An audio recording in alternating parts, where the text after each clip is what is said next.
Welcome here to TalkFCB and welcome back to the channel here today, guys, for a full Barca news roundup on the way. And there is a lot to discuss today and plenty relating to the World Cup. We're going to be discussing the big call that Araujo will go to the World Cup with Uruguay. Full discussion on that decision and whether it's the right one. We're also going to be talking as well about the Spanish squad announcement there from Luis Enrique. Big calls that he had to make, and we're going to be discussing the highs and the lows when it comes to Barca. Plus as well today, we're going to be talking in general about what World Cup content you'd like to see.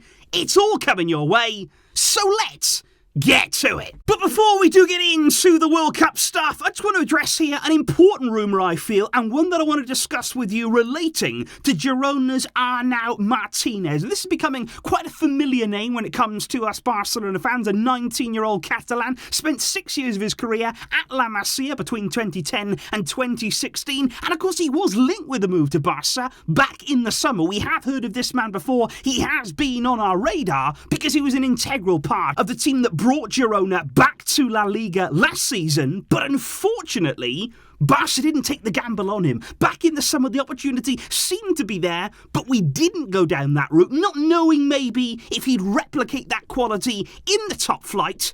But I think now he has. I think already this season, Arnau Martinez showing a lot of quality for Girona. He's looked really at home in La Liga. Very promising indeed. Like I say, still only 19 years old. And ahead of January now, more links are coming. Plenty of reports in the Catalan media that we're going to look further into this deal now, that Barca may be considering a lot more strongly. But of course, the problem is now he's coming to La Liga. He has impressed. He played a really good game against Real Madrid earlier in the season as well. And the problem is, it's probably double the price now. And that is what waiting gets you. We wanted to see that he could do it. We wanted to be sure about this one. And probably now we are looking at around 15, 20 million euros, I'd imagine, to get hold of this man. I think he's an exciting player. I think certainly they're not only at right back this season in a back four that he's played, but he's also excelled in a wing back position there. Actually scoring twice already this season for Girona and also providing one assist as well. And the question that I would ask you guys today is, do you go out in January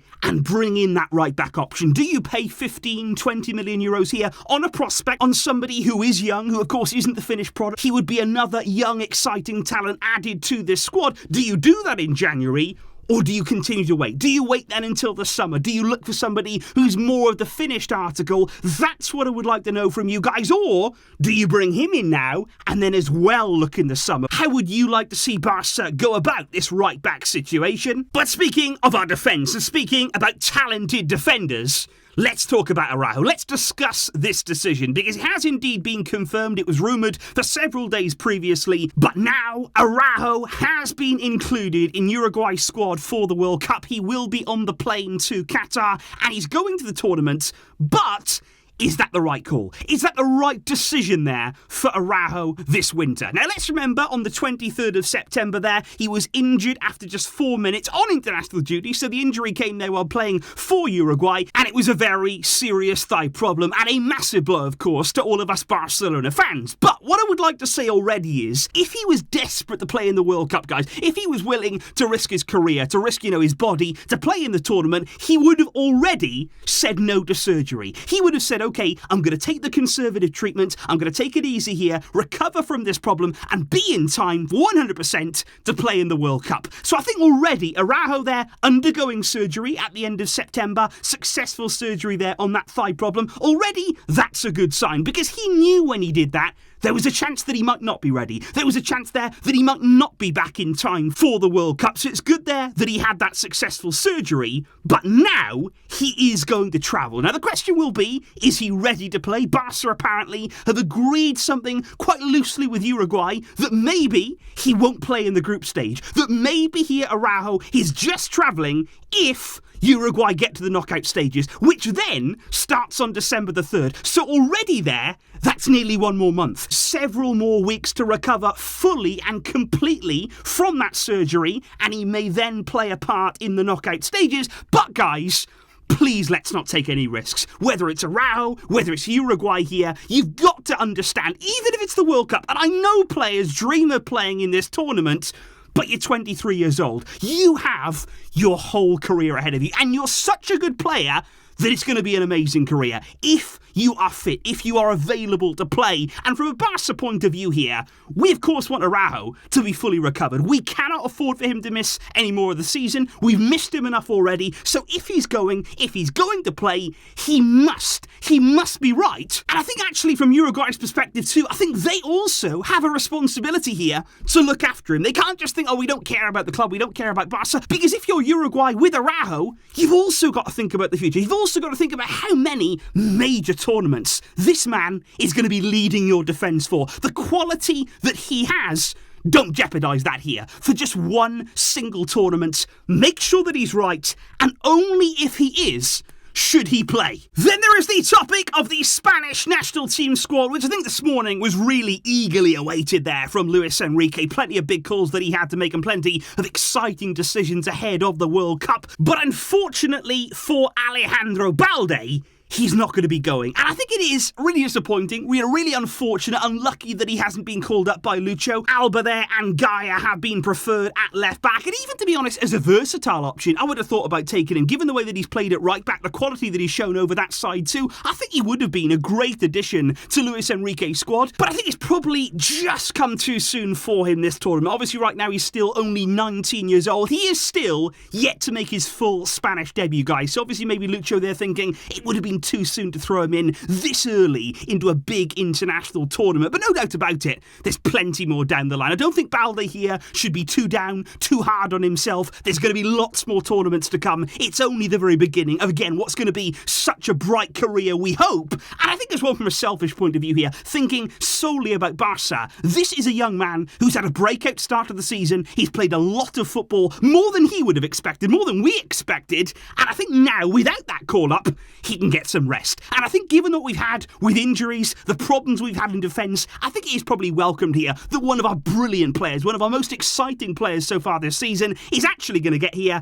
a period of downtime to just get himself ready, avoid any injury problems, and prepare for some more magic in the second half of the season, because he's a massive talent. And I cannot wait to see him again out on the field, and indeed for Spain soon. Your time will come, Alejandro Balde. However, whilst Balde may feel he's been unlucky not to be included in Luis Enrique's squad, Ansu Fati, he has made the cut just about here, I feel. Ansu making his way into the Spanish team for the World Cup. And I think it's a decision here that's being met by mixed opinion. You know, some people think that Ansu shouldn't be on the plane. Some people think that it's good that he's going to the World Cup. And I think, to be honest here, from Luis Enrique, I think what he needs is goals in this team. I think what we've seen from Spain in the past, and I'm thinking here about the Euros, when they had everything, when they were so promising, their team looked brilliant, structured well, but the one thing they lacked is that natural goal threat. And I think with Ansu Fati, this is somebody who Luis Enrique knows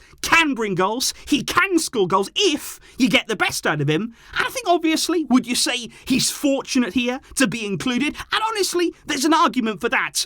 But I would just say here, this is a young man who suffered such bad luck for so much of his young career. There's so many tournaments that he should have been in, that he should have played in, and unfortunately, he cruelly missed out. Let him have a bit of luck now, because honestly, I cannot begrudge him that at all. It's a World Cup that he can go and play, that he can go and be part of, and I just hope here for Ansu that he can capitalise on that faith that Luis Enrique has shown in him, to actually give him there a real boost in confidence, to be around these players again, to be in this squad, to have the feelings of a major tournament. And let's hope all of these factors here can come together and bring Ansu Fati back to his best. That is what we all want to see. And also big congratulations there elsewhere in the Spanish squad this morning. Eric Garcia has been called up in defence alongside Jordi Alba, Busquets in midfield, alongside Gavi and Pedri. Of course, those two youngsters looking to light up this tournament. And Ferran Torres there also included. And I'm hoping there that he can also provide some goals on the Spanish front this winter, which then brings us perfectly on to the topic of the World Cup as a whole, guys. Obviously, it's a bit strange this year happening mid-season. This break is very much unprecedented. But I do want to know, what do you guys want to see on the channel? And I'm talking here about the main channel. I'm talking as well about more TalkFCB. What sort of content, what sort of videos would you like to have on the World Cup? It starts right now in less than 10 days' time. Do you want some build-up? What sort of build-up would you like to see? Do you want things when the World Cup, of course, gets underway? We've got maybe 2-3 games per day there, especially in the group stage. Plenty going on. Would you like me to only focus on the Barca players, to follow them around in their respective countries? Or would you like a more general view? Would you just like to see the big matches being discussed, match reviews, a full breakdown of the day of action? There's lots of different things, lots of different ways that we could approach it, and what I would like from you today is just to tell me what you want to see. It's a big event, it's a big tournament, the World Cup is always huge, of course, and I'm going to be here for you over these coming weeks in whatever way you would like me to be. There's not going to be too many days off, there might be 1 or 2 here and there, might have a little bit more time, of course, to relax, but I'm going to be uploading too. We're still going to be talking here about all of the latest news and action, so let me know what you want to see, and I'll do my best to bring it your way. Thank you indeed, guys, for watching the news roundup today. Let me know your thoughts on all of the topics that we have addressed, and I'll be seeing you soon, of course, with lots more videos to come. Thank you indeed for all of your support. I can't thank you enough for that, and I will see you soon. But until next time, as always, Visca El Barça.